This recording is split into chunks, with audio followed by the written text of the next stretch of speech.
3 বছৰ যিসকলে সম্পূৰ্ণ কৰিলে আটাইকেইটা সেমিষ্টাৰ তেওঁলোকে উত্তীৰ্ণ হ'ল তেওঁলোক গ্ৰেজুৱেট তেওঁলোকে ডিগ্ৰী গ্ৰেজুৱেট সাধাৰণ গ্ৰেজুৱেশ্যনৰ ডিগ্ৰী তেওঁলোকৰ তাৰ কাৰণে যোগ্যতা অৰ্জন কৰিলে।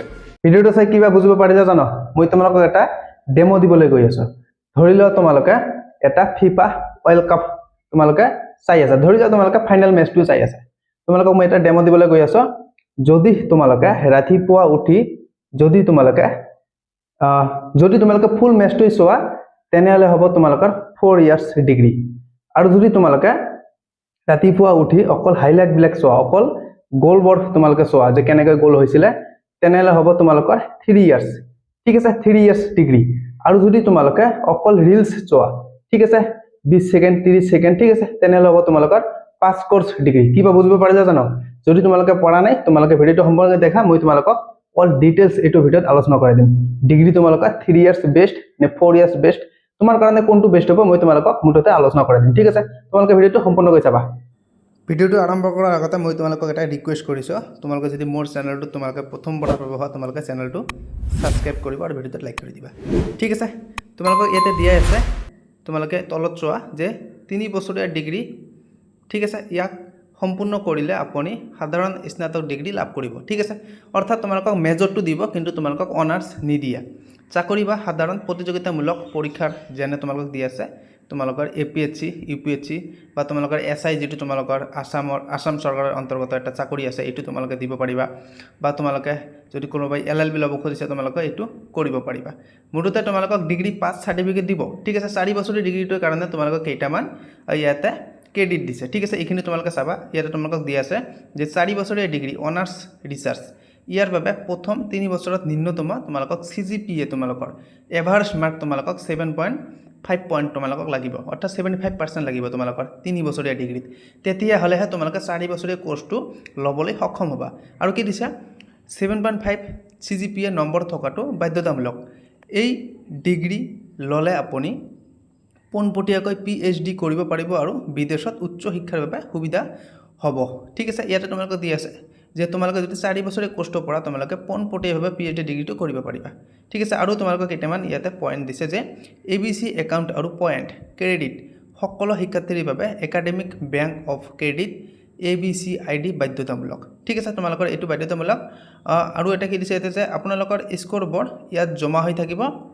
একাধিক প্ৰস্থানৰ সুবিধা মাল্টি এক্সিট, কোনো কাৰণত পঢ়া এৰিবলগীয়া হ'লে 1 বছৰত সাৰ্টিফিকেট, 2 বছৰত ডিপ্লোমা আৰু 3 বছৰত ডিগ্ৰী পাব।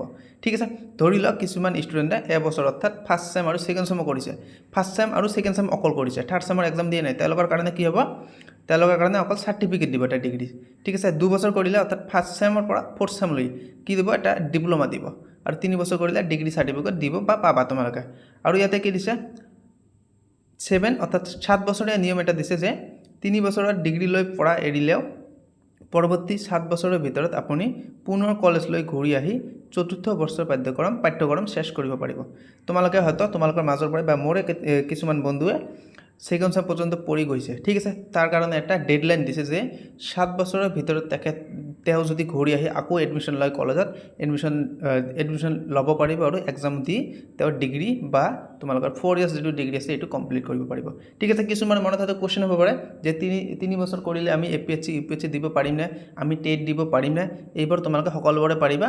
তোমালোকৰ 4 বছৰ কৰিলে এটা সুবিধা কি আছে, PhD তোমালোকে কৰিব পাৰিবা। ঠিক আছে, এইখিনিয়ে অকল সুবিধা। ঠিক আছে, তো এইখিনি আমাৰ সুবিধা আছিলে। আৰু শেষত তোমালোকে শিক্ষামন্ত্ৰী নৰেন্দ্ৰ মোদী ডাঙৰীয়াৰ ভাষ্যটো তোমালোকে শুনি ল'বা, তোমালোকে তাৰ পৰা ক্লিয়াৰ হৈ যাবা। ঠিক আছে, ভিডিঅ'টো তোমালোকে সম্পূৰ্ণকৈ দেখিবা।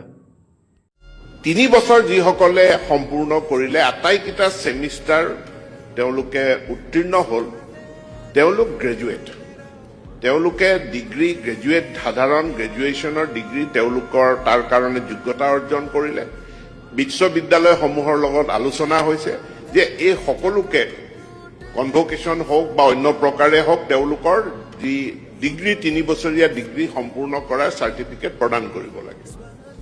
এতিয়া 4ৰ্থটো বছৰ মহাবিদ্যালয়খনতে অনাৰ্স বা অনাৰ্স এণ্ড ৰিচাৰ্চ, অনাৰ্স উইথ ৰিচাৰ্চ এইটো কৰাৰ কাৰণে নামভৰ্তি প্ৰক্ৰিয়া আৰম্ভ হ'ব। আমি 4ৰ্থ বছৰত এতিয়াও নামভৰ্তি কৰোৱা নাই।